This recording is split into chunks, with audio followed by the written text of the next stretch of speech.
Pemirsa, lebih dari 40.000 personil dilengkapi sistem persenjataan mutakhir serta kemampuan mumpuni prajurit. TNI Angkatan Udara terus membangun kekuatan militer demi menjaga langit Nusantara. Di usianya yang lebih dari setengah abad, Angkatan Udara Indonesia juga terus berupaya memodernisasi sistem persenjataan yang dimiliki. Lalu bagaimana TNI AU memperkokoh kekuatan personel dan sistem pertahanan? Laporan khas Floganza akan hadir bersama Nawayogi Kusuma.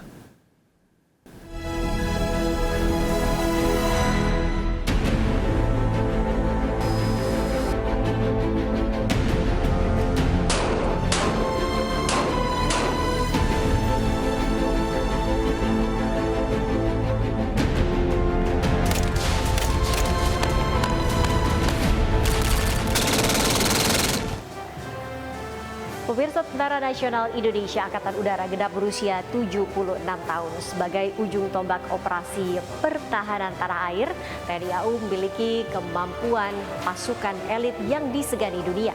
Tak hanya itu, kemampuan tempur para personil TNI AU juga di atas rata-rata. Lalu bagaimana TNI AU memperkokoh sistem kekuatan personil dan juga persenjataan untuk menjaga stabilitas pertahanan Republik Indonesia? Kita cari tahu bersama.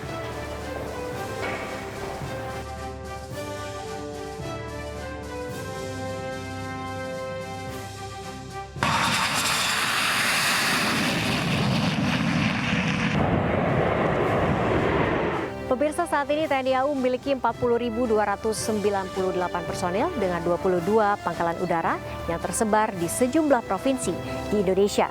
Meski jumlah ini belum sesuai dengan daftar susunan personil, namun kehebatan para prajurit TNI AU tidak perlu diragukan.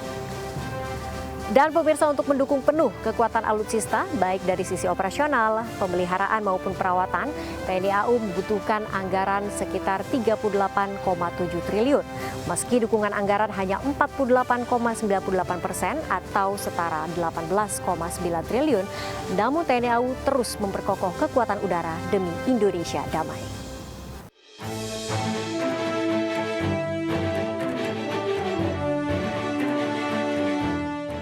Dan pemirsa, untuk mencari tahu rencana TNI AU ke depan serta mempersiapkan personilnya di masa mendatang, saya berkesempatan untuk berbincang sedikit dengan Kepala Staf TNI Angkatan Udara Marsikal TNI Fajar Prasetyo.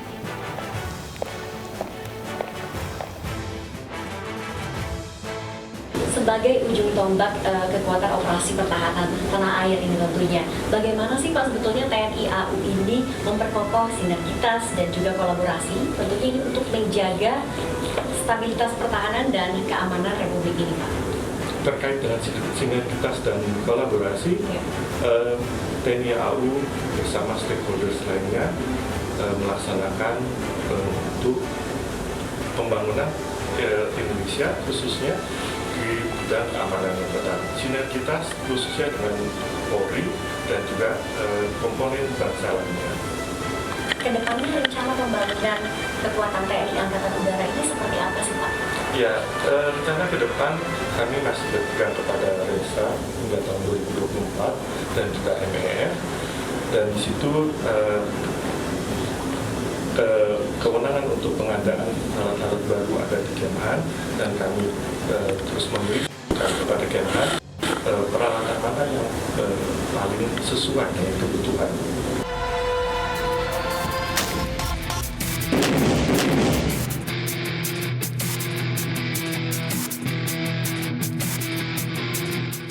Pemirsa, untuk mendukung operasi perang dan menjaga pertahanan nasional, saat ini TNI AU mengoperasikan 280 unit pesawat, di mana 120 unit diantaranya adalah pesawat latih tempur. Data dari World Directory of Modern Military Aircraft, 65 unit pesawat tempur dioperasikan TNI AU.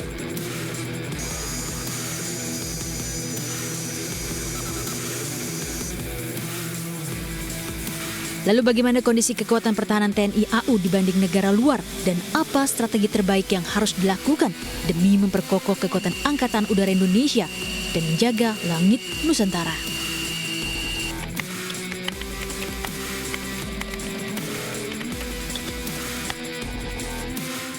Karena prinsip-prinsip dari pertahanan keamanan negara, prinsip-prinsip dari National Defense System, sistem pertahanan negara. Kalau kita berbicara tentang sistem pertahanan udara, maka yang menjadi perhatian utama terlebih dahulu adalah beyond territory, pengamatan beyond territory, di luar daerah teritorial negara kita, Negara Kesatuan Republik Indonesia. Pengelolaan wilayah udaranya sudah diserahkan atau didelegasikan kepada negara lain. Jadi itu yang sangat prinsip. Berikutnya, bagaimana meningkatkan kekuatan angkatan udara?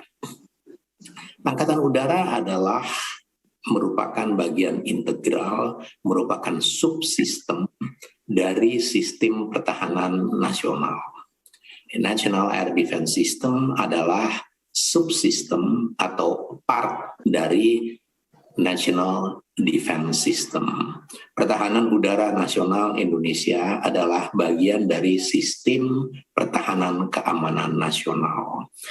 Jadi apabila kita ingin meningkatkan kekuatan angkatan udara, sebenarnya kita harus berbicara tentang peningkatan kekuatan angkatan perang Indonesia. Kita sudah memiliki sistem pertahanan keamanan nasional yang terkenal dengan SISHANKAM Merata, sistem pertahanan keamanan rakyat semesta.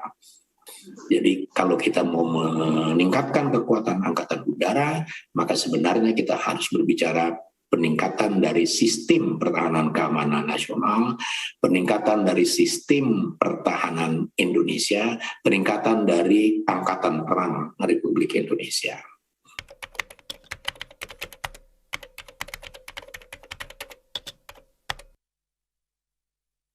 Bagaimana kita meningkatkan kekuatan pasukan khusus angkatan udara atau Kopasgat, maka dia harus berada dalam satu bingkai dengan wadah tadi, wadah yang bernama mungkin komando operasi pasukan khusus atau apapun namanya, tetapi itu berada di bawah Mabes TNI.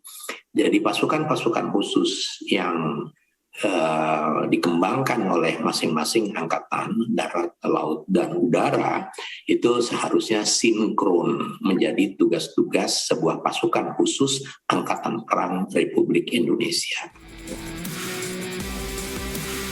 Sebagai bagian yang tidak terpisahkan dari sistem senjata matra udara, Kopasgat TNI AU merupakan pasukan tempur yang bersifat infanteri dengan format organisasi tempur yang khas.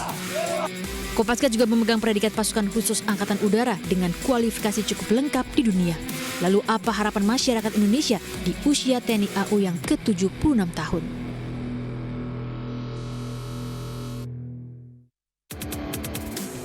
Semoga TNI AU makin punya pesawat yang canggih-canggih, yang bisa ngecek semua ada drone-drone masuk biar Indonesia aman lah. Terus sama ya semoga makin solid dan menjaga KRI lebih baik. Yang paling saya banggain itu yang di jet tempurnya. Itu tuh kalau misalkan lagi acara-acara kenegaraan atau lagi ada ulang tahun kemerdekaan, itu dia suka atraksi-atraksi gitu. Itu keren banget sih.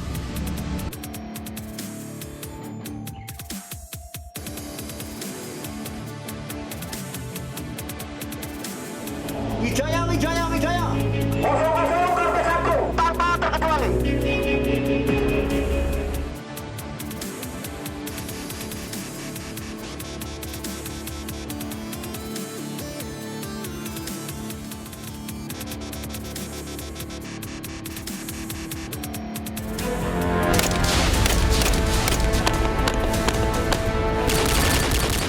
Pemirsa, dalam upaya meningkatkan kemampuan, ketangguhan, serta profesionalisme personil, sudah sepatutnya TNI AU terus membangun kekuatan serta modernisasi alutsista yang dimiliki.